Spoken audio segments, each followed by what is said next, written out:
دوسری بات یہ ہے کہ آپ ذرا سوچیں کہ وہ کہہ رہے ہیں کہ یہ انڈاکومنٹڈ ہیں، تو انڈاکومنٹڈ اس لیے ہیں کہ ہمارے آفیشلز ان کے پاس گئے نہیں ہیں. کسی افغان ریفیوجی نے، فیملی نے آج تک ریفیوز نہیں کیا کہ ہمیں آپ ڈاکومنٹ نہ کریں، ہمیں کوئی آئیڈینٹی کارڈ نہ دیں. ہوسٹ کنٹری کا فرض بنتا ہے کہ ان کے لوگ وہاں جائیں اور ان کو اپنے آئیڈینٹی کارڈ دے دیں. آپ تو ایگری نہیں کریں گے، لیکن انٹرنیشنل لا یہ کہتا ہے کہ جو آدمی اسائلم سیک کرتا ہے تو ہوسٹ کنٹری ان کو یہ اختیار نہیں ہے کہ ان کو دوبارہ پش بیک کریں ان کو اپنے گھر میں، اپنے ملک میں. اگر وہ انسیکیورٹی کی وجہ سے، کسی ڈر کی وجہ سے، غربت کی وجہ سے یا پرسیکیوشن کی وجہ سے اپنا ملک چھوڑنے پر مجبور ہے، تو دوسرا ملک جو ہوسٹ کنٹری ہے ان کو یہ اختیار نہیں ہے کہ ان کو دوبارہ جو ہے فورسبلی ایوکٹ کرے. آپ دیکھیں کہ ایک آدمی، ایک فیملی 20 سال سے 30 سال سے 40 سال سے یہاں رہ رہے ہیں، ان کے بچے ہیں، ان کا کاروبار ہے، ان کی دکان ہے یا ان کی کوئی تجارت ہے، بچے اسکول میں ہیں اور انہوں نے گھر لیا ہوا ہے، اگر کرائے پر ہے، جو بھی ہے. آپ ان سے کہہ رہے ہیں 20 سال کے 30 سال کے لوگ کہ آپ 25 دن کے اندر اندر سب کچھ ختم کریں، جن کا آپ پر قرض ہے وہ بھی چھوڑیں، جو آپ کا جن پر قرض ہے وہ بھی چھوڑیں، جو ٹرانزیکشن ہے سب چھوڑیں، گھر بھی چھوڑیں، ایک سوٹ کیس لے کے آپ چلے جائیں، افغانستان چلے جائیں. ایسا تو کبھی نہیں ہوتا، یہ تو کبھی ہوا نہیں ہے. اور 14 لاکھ لوگوں کو آپ بے دخل کر رہے ہیں. آپ اندازہ لگائیں ان کے لاجسٹکس کا، یہ جو اپہیول کریٹ ہوگا، جو وہاں جو ایکریمنی اور ہاسٹیلٹی کریٹ ہوگی. ان مہاجرین نے آپ پہ کیا دباؤ ڈالا ہے؟ آیا آپ کا جو انفراسٹرکچر ان کے اس میں آیا ہے؟ آپ سے انہوں نے جاب طلب کیے ہیں؟ آپ کی سیاست میں انہوں نے دخل اندازی کی ہے؟ بارڈر اٹیکس جو ہیں یا بارڈر پہ حملے جو ہو رہے ہیں، وہ آپ ٹی ٹی پی سے پوچھیں اور داعش سے پوچھیں. جو لوگ قیام پذیر ہیں اپنے بچوں کے ساتھ، کوئی ایویڈنس مجھے کوئی بتائے کہ وہ لوگ بارڈر اٹیکس میں، اسمگلنگ میں ملوث ہیں. اگر ہیں تو ان کو آپ سزا کیوں نہیں دیتے؟ یہ افغانستان سے لاکھوں لوگ اس وقت باہر جا رہے ہیں، وہاں کی اکانومی کولیپس ہو گئی ہے. $8 بلین جو افغان گورنمنٹ کے ایسٹس ہیں امریکہ نے اور ان کی الائز نے روک لیے ہیں. $8 بلین، اگر وہ اکانومی میں آ جائیں ان کی اکانومی چل پڑے گی. آپ ان حالات میں کہ وہاں سے لاکھوں لوگ جا رہے ہیں، ان حالات میں 14 لاکھ لوگوں کو بے دخل کر کے ان کے پاس بھیج رہے ہیں.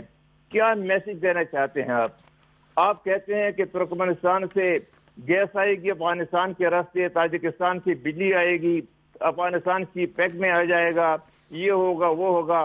ہم افغانستان کے منرل جو ٹریجرز ہیں ان ایکسپلائٹیشن میں ہم ان کی مدد کریں گے، ہماری ٹیکنالوجی، ہمارے پرسنل استعمال ہوگا.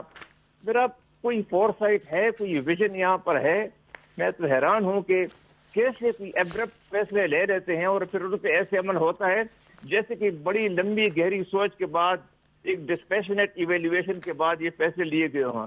تو میں سمجھتا ہوں کہ اس سے ایک تخم ایسا ہو، یہ ایک تخم ہے مستقبل میں دشمنی، ہاسٹیلٹی، ایکرمنی دونوں ملکوں کے درمیان، جس کے اثرات آنے والے سالوں میں آپ خود دیکھیں گے. ایک طرف ایران کے ساتھ تعلقات خراب ہیں، افغانستان کے ساتھ بھی آپ ایسا کر رہے ہیں، ہندوستان تو چلیے اس کو تو چھوڑیں، تو آخر ہم کہاں جا رہے ہیں؟ جی بریگیڈیئر صاحب، آپ نے سنا رستم شاہ صاحب تو 5-6 معاملات پہ انہوں نے کہا یہ غلط ہے. انہوں نے کہا جو بین الاقوامی قوانین کے مطابق آپ لے آئیں ایک مرتبہ تو پھر ان کو واپس نہیں بھیج سکتے، اور باقی تو تمام آپ نے سنی باتیں. انہوں نے کہا تعلقات بھی خراب ہوں گے، یہ زیادتی ہے کہ آپ 25 دن میں جو 20 سال یہاں رہیں، 30 سال ان کو کہہ رہے ہیں آپ گھر واپس جائیں، اور آپ نے خود ان سے نئی معاملات ٹھیک کیا، آپ نے خود جا کے رجسٹریشن نہیں کروائی اور آج آپ کہہ رہے ہیں کہ ان کے پاس ہے نہیں. جی بریگیڈیئر صاحب. دیکھیں یہ بہت ہی پیچیدہ معاملہ ہے جو 50 سال سے چل رہا ہے، کیونکہ پہلے ریفیوجیز جو آئے تھے وہ 1974 میں آئے تھے جب افغانستان میں ایک انقلاب آیا تھا 73 میں. تو اس کے بعد انہوں نے پاکستان کے اندر مداخلت شروع کی تھی اور اس کے رد عمل میں پاکستان نے بھی افغانستان میں کچھ کام شروع کیا تھا. تو یہ ریفیوجیز پہلی دفعہ، جس میں گلبدین حکمتیار صاحب بھی شامل ہیں، احمد شاہ مسعود صاحب، یہ 1974 میں آ گئے تھے. تو یہ بہت ہی پیچیدہ معاملہ ہے اور اس کے کوئی آسان حل نہیں ہے. رستم شاہ صاحب کی بات صحیح ہے کہ اس کے مختلف پہلو ہیں جس کے اوپر غور کرنا چاہیے ہمیں. ابھی یہ ایک بات ہے کہ وہ بات کر رہے ہیں 3 جنریشنز یہاں پر پیدا ہوئی ہیں. ایک جنریشن جو ابھی نومولود ہوگی وہ تیسری جنریشن ہوگی جو یہاں پر پیدا ہوئی ہے. تو ان کو افغانستان کے بارے میں کوئی پتہ نہیں ہے, اور اس طرح کے معاملات جو ہیں ان کو حل کرنے کے لیے ہمیں ایک جامع قسم کا, ایک مربوط قسم کا پروگرام چاہیے, اور جس میں افغان حکومت کو بھی ہمیں ان کے ساتھ بات چیت کرنی چاہیے تھی کہ کس طرح اس معاملے کو حل کیا جائے, کس طرح مرحلہ وار اس معاملے کو حل کیا جائے. دیکھیں, ان لوگوں کو نے پاکستان کی جو معیشت ہے اس کے اوپر بہت بڑا بوجھ ڈالا ہوا ہے. آپ پشاور کے اسپتال میں چلے جائیں, آدھے مریض جو ہیں وہاں پر افغان ہوتے ہیں. وہ صوبہ جو ایک بالکل اس وقت آپ نے سنا ہوا ہے وہ بالکل بینکرپٹ ہو گیا ہے. تو وہ اتنی بڑی جو ایک ایلین پاپولیشن ہے ان کو لک آفٹر کرنا, ان کی صحت کا خیال رکھنا, اس طرح اسکولوں کے اوپر دباؤ ہے, سڑکوں کے اوپر ہے, مزدوری کے اوپر جو ہے, ہمارے مزدوروں کا جو ہے وہ ان کو وہ مزدوری نہیں ملتی ہے, کیونکہ وہ معیشت میں وہ جب آتا ہے وہ کم پیسوں پہ کام کرتا ہے تو ہمارے مزدور کو نقصان ہوتا ہے. تو یہ معاملات ہیں. ابھی بات ابھی ان کی نہیں ہو رہی ہے جن کے پاس میرے خیال میں ڈاکومنٹس ہیں, پہلے ڈاکومنٹیشن ہوئی ہے. جو لوگ جن کے پاس ڈاکومنٹس ہیں, جن کے پاس ویزا ہے, ان کو تو نہیں چھیڑا جا رہا ہے فی الحال. یا ان لوگوں کو چھیڑا جا رہا ہے جن کا کچھ پتہ نہیں ہے کہ یہ کب آئے, کیسے آئے, کیوں آئے, کیا کر رہے ہیں ادھر. تو زیادہ تر یہ جو بات ہو رہی ہے نا کہ افغانستان میں وہ جو ہے نا انسیکیورٹی والے بہت کم لوگ ہیں, زیادہ تر یہ اکنامک مائیگرنٹس ہیں. پاکستان کی اپنی معیشت بیٹھی جا رہی ہے, تو اکنامک مائیگرنٹس کو ایکسیپٹ کرنا پاکستان کے اندر میرے خیال میں وہ پاکستان کے جو اس وقت حالات جا رہے ہیں اس میں وہ جو ہمارے پالیسی ساز ادارے ہیں وہ یہ سمجھتے ہیں کہ یہ ٹھیک نہیں ہے. لیکن یہ وقت جو دیا گیا تھا وہ بہت کم دیا گیا تھا. اور دوسری ہمارا یہ ہے کہ ہم ایک کام شروع کرتے ہیں اور پھر آدھا اس کو چھوڑ دیتے ہیں, یا اس میں ہماری وہ جو عزم ہے وہ بیچ میں ختم ہو جاتی ہے. ابھی اس معاملے کو حل ہو جانا چاہیے تھا جب سوویت یونین افغانستان سے نکل چکا تھا, تو اس وقت اس معاملے کا حل ہمیں نکال دینا چاہیے تھا.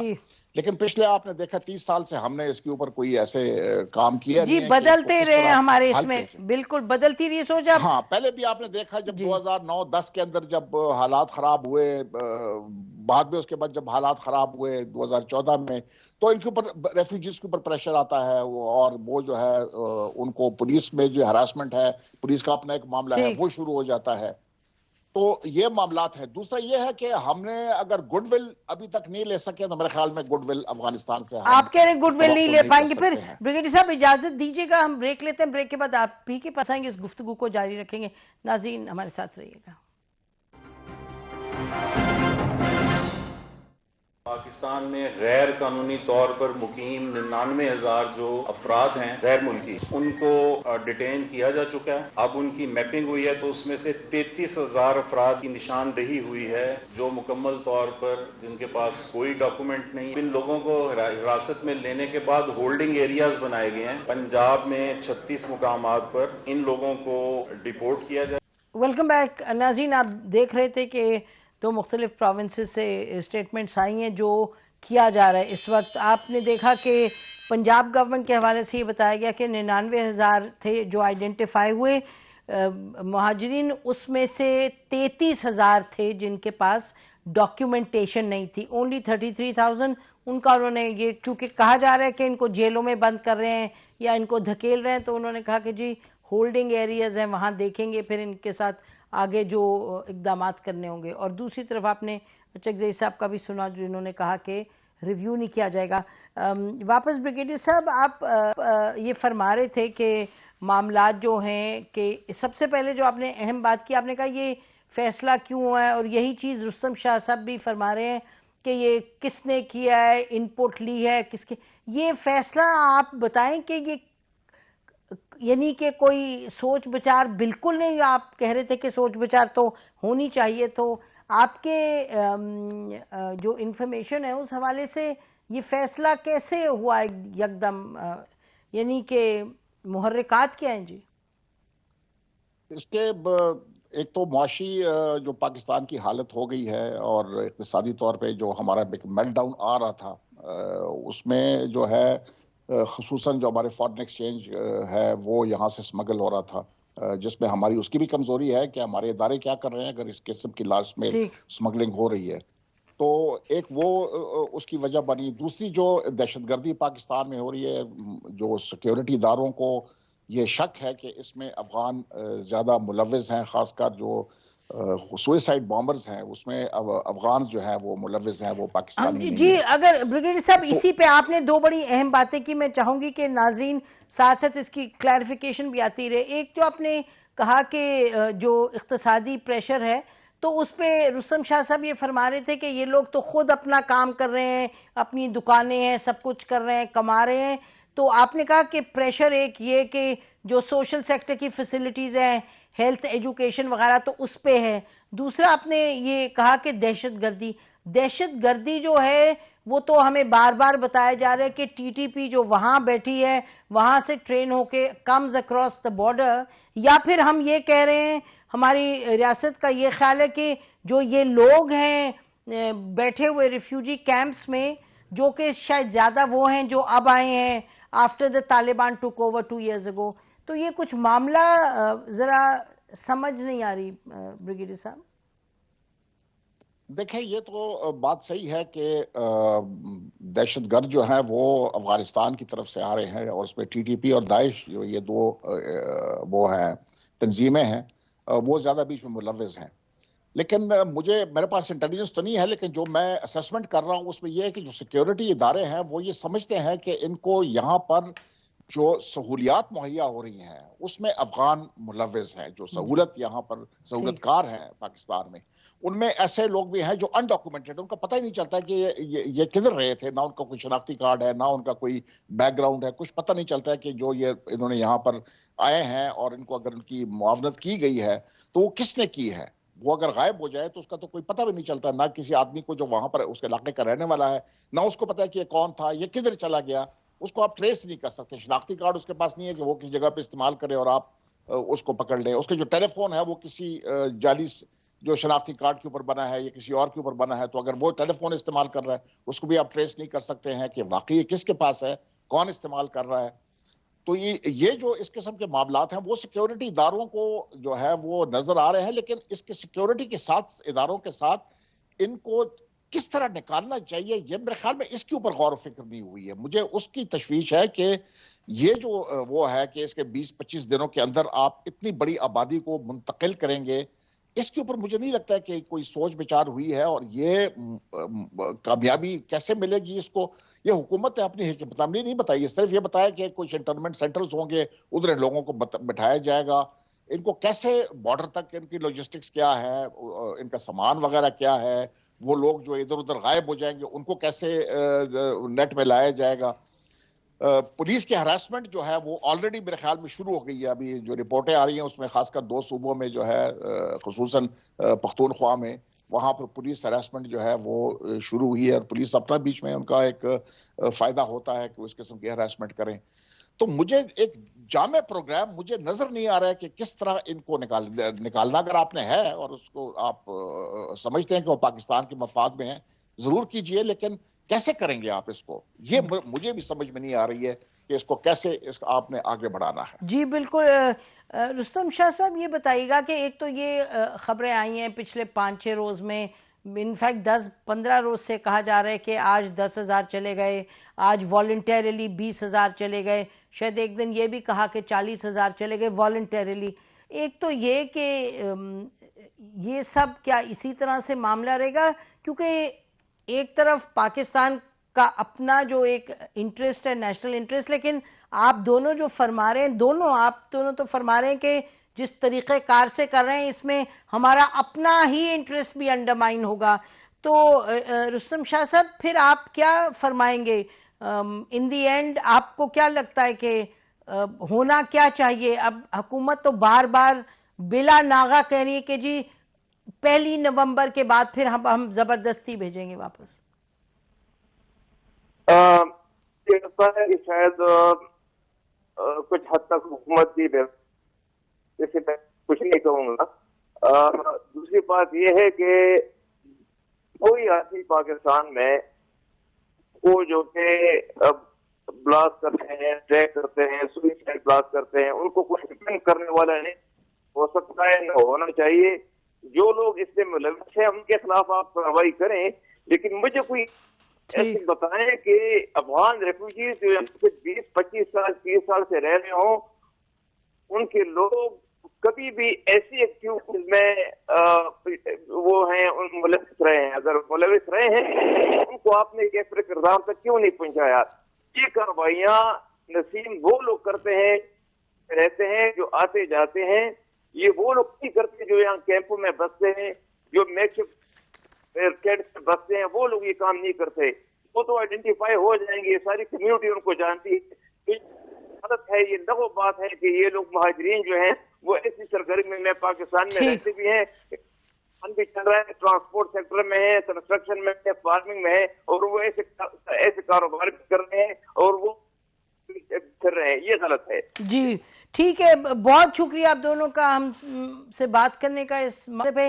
ناظرین, بہت ہی یہ اہم مسئلہ ہے, اور ہم تو یہی اس لیے یہ ڈسکشن ہوئی کہ معاملات کوئی سنگین یہ طرف نہ چلے جائیں, کوئی اس طرح نہ ہو کہ لینے کے دینے پڑ جائے. فیصلہ ایک حد تک بالکل درست ہے کہ جو ہیں جن کے پاس ڈاکیومنٹس نہیں ہیں ان کو واپس جانا چاہیے, لیکن شروع دن سے یہی بات ہو رہی ہے کہ طریقہ کار کیا ہے. دیکھتے ہیں, ابھی کچھ دن باقی ہیں, اور ہمیشہ سے ہم نے دیکھا ریاست کا ایک طریقہ کار رہا ہے کہ جب اس طرح کے پیچیدہ معاملوں پر ڈیسیجن میکنگ ہوتی ہے تو وہ لوگ جن کے پاس تجربہ ہوتا ہے, جو لوگ علاقے کو جانتے ہیں.